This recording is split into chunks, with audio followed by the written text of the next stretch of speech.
გამარჯობა ძვირფასო YouTube მაყურებელო. მე ლაშა ვარ და ეს ქართული ამბებია. ახლა ზოგი მთაში ხართ, ზოგი ზღვაზე, ზოგი კიდევ სოფელში ან აგარაკზე. აწილი გავარვარებულ ქალაქებში დარჩა. ხო და სადაც არ უნდა იყოთ, რამდენიმე წუთი გამოყავით არაჩვეულებრივი ქართული ამბების მოსასმენად. დავიწყოთ. ილია სიტყვა. 1905 წლის რევოლუციური მოვლენების დროს თბილისის ქართული გიმნაზიის მოსწავლეებმა გაფიცვა გადაწყვიტეს. ხომ წარმოგიდგენიათ ეს რას ნიშნავდა მაშინ? ბავშვების გაფიცვის ამბავი მეხივით გავარდა მთელს ქვეყანაში. გიმნაზიის დირექცია შოკში ჩავარდა. ბევრი იფიქრეს თუ ცოტა მოიწვიეს კრება და ამ კრებაზე პატივსაცემი ადამიანები უნდა გამოსულიყვნენ სიტყვით და ბავშვებისთვის გაფიცვა უნდა გადაიფიქრებინათ. კრებას 40-მდე წარმომადგენელი დაესწრო. სულ ნაღები საზოგადოება. მათ შორის ილია ჭავჭავაძეც. რასაკვირველია გახსნის შემდეგ პირველი სიტყვაც სწორედ მას მისცეს. ბატონებო, დაიწყო ილიამ თავისი სიტყვა. ამ სასწავლებელში ამჟამად სწავლობს ჩემი ახლო ნათესავი მაყაშვილი. 7 თუ 8 წლის ბალღი. გუშინ დილით ეს თითისიგრძე ბავშვი შემოვიდა ჩემს კაბინეტში, წიგნები იღლიაში ამოიჩრა და ღიმილით მეუბნება. ზია, ჩვენ დღეს ხვალან ზეკ მაინც უნდა გავიფიცოთ და შენ რას მირჩევ? განა მე შემეძლო ბავშვისთვის მეთქვა, არამც და არამც გაფიცვაში მონაწილეობას ნუ მიიღებ.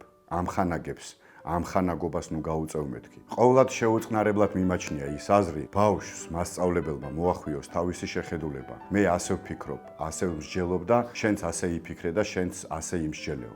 ბავშვი ნორჩი არსებაა, მაგრამ ამ ნორჩ არსებაში თვალსაჩინო ადგილს იჭერს დამოუკიდებლობის ინსტინქტი. ბავშვს არ უნდა დაუხშო ამ დამოუკიდებლობის რწმენა. პირიქით, უნდა დაარწმუნო, რომ მას შეუძლია დამოუკიდებლად არსებობა. მას შეუძლია კარგისა და ცუდის გარჩევა. მასწავლებელმა არ უნდა დაახშოს მოსწავლის შემოქმედების ნაპერწკალი. პირიქით, უნდა განუვითაროს მას შემოქმედების ინიციატივა. წარმოგიდგენიათ ხო იმ კრებაზე რა მოხდებოდა? ილიას სიტყვა ყუმბარასავით გასკდა მთელს დარბაზში. ამ ოქროს სიტყვებში ილიას თავიდან ბოლომდე ვეთანხმები. იმედია თქვენც. როგორ გვინდა ერთი ილია დღესაც. ქალების გართობა თბილისში. ცნობილ ადამიანებზე ისტორიების მოსმენა ნამდვილად საინტერესოა. თუმცა ჩემთვის არანაკლები ადგილი უჭირავს ძველ, უცნობ სოციალურ ისტორიებს. მაგალითად, იცოდით, რომ ძველ თბილისში ქალები არანაკლებ ერთობოდნენ ვიდრე კაცები. დიახაც, თბილისში 1906-1914 წლებში გამომავალი გერმანული გაზეთი კავკაზიში პოსტი წერდა. თბილისს, რომლის მცხოვრებნი ესოდენ უჩივიან უფულობას, უყვართ გართობა და დროსტარება. არა მარტო კლუბები, თეატრები, ცირკი და კინემატოგრაფის დარბაზებია ყოველ საღამოს გადაჭედილი, არამედ რესტორნები და ლუდხანებიც. მაშინ მაღალი წრის წარმომადგენელი ქალბატონები უზარმაზარი შლაპებით დაბრძანდებოდნენ კინოში, რომელსაც არიხდიდნენ, რაც უკანა რიგების უკმაყოფილებას იწვევდა, რადგან შლაპა მთელ ეკრანს ფარავდა. ადმინისტრაციის მხრიდან გაფრთხილების მიუხედავად, მანდილოსნები მაინც განაგრძობდნენ შლაპებით ფილმების ყურებას. სანამ ერთმა მოხერხებულმა კინოთეატრის მფლობელმა განცხადება არ გამოაკრა. ახალგაზრდა ქალბატონებს გთხოვთ კინოთეატრებში თავსაბურავები მოიხადოთ. განცხადებამ გაჭრა. რაც შეეხება სხვა გასართობებს, თბილისში აზარტული თამაშები ყოველთვის მოდაში ყოფილა. როგორც ამბობენ, ყველაზე დიდი პოპულარობა და გავრცელება ლოტოს თამაშმა მოიპოვა. ქალაქში საზოგადოების უკლებლივ ყველა ფენის წარმომადგენელი იყო გატაცებული ამ თამაშით. ერთი უცნობი თბილისელი ამ თემაზე წერდა. ამ დღეებში ჩემი მეუღლე ატყდა, ამაღა მე ლოტოზედ მივდივარო. ერთი 6 თვის ძუძუმწოვარი ყმაწვილი ყავს და რადგანაც ამდენი ჯამაგირი არ მაქვს, ძიძა ავიყვანო. თვითონ აწოვებს ძუძუს. დიახ, ლოტოზე მივდივარ და თუ ყმაწვილი ატყდესო, მეზობელი დედაკაცი შემოიყვანე და ის მოაწოვებს ძუძუსო. შეიქმნა ღამის 11 საათი. ასტყდა ყმაწვილი ტირის ძუძუ უნდა გავგზავნე მეზობლის დედაკაცთან ძინავს. მე თვითონ წავალ. შევეხვეწე ბოლო-ბოლო. მოვიდა ის მეზობლის ქალი, აწოვებს ძუძუს ბავშვს. ბავშვი არ წოვს ძუძუს. რა უქნა, ვის მივმართო, ზამთარია, ცივა, წავავლე ფანარს ხელი და ფეხების მტრევით მივედი. რაც ძალი მქონდა, დაურეკე ზარი.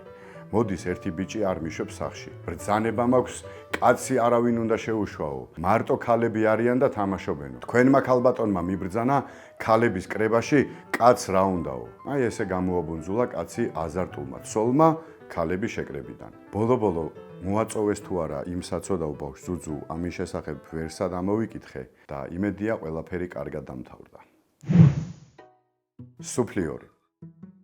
მსახიობი გრიგოლ ჩარკვიანი არ ყოფილა თურმე დიდი გაქანების ხელოვანი, მაგრამ სულითა და გულით უყვარდა თეატრი, და სიკვდილამდე სცენის ერთგული დარჩა. ერთხელ თბილისის ერთი თეატრის სცენაზე ოტია ჯოლიას როლს ასრულებდა ვალერიან გუნიას პიესაში დაძმა.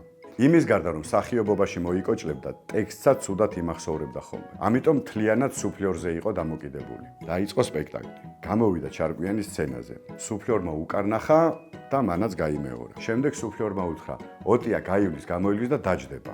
იმის მაგივრად რომ გაევლო, გამოევლო და დამჯდარიყო, მსახიობმა პათეტიკურად წარმოთქვა: ოტია გაივლის, გამოივლის და დაჯდება. სხარტად დარჩენილმა სუფლიორმა უჩურჩულა: ბიჭო, გაიარ გამოიარე და დაჯექი. გრიგოლმა კი ისევ გაიმეორა: ბიჭო, გაიარ გამოიარე და დაჯექი. დარბაზი ახმაურდა. აქა-იქ სიცილი დაიწყეს. სუფლიორმა ისარგებლა ხმაურით და დაუძახა: გრიგოლ, შეღმერთ გამწყრალო, გაიარ გამოიარე და მერე დაეგდე მაგ სკამზეო. მხოლოდ ახლა მიხვდა გრიგოლი თავის შეცდომას. გაიარ გამოიარა და დაჯდა. მაგრამ უკვე გვიანი იყო. მაყურებელში სიცილ-ხარხარი არ ნელდებოდა. კაიხანს. აფერისტი მღვდელი.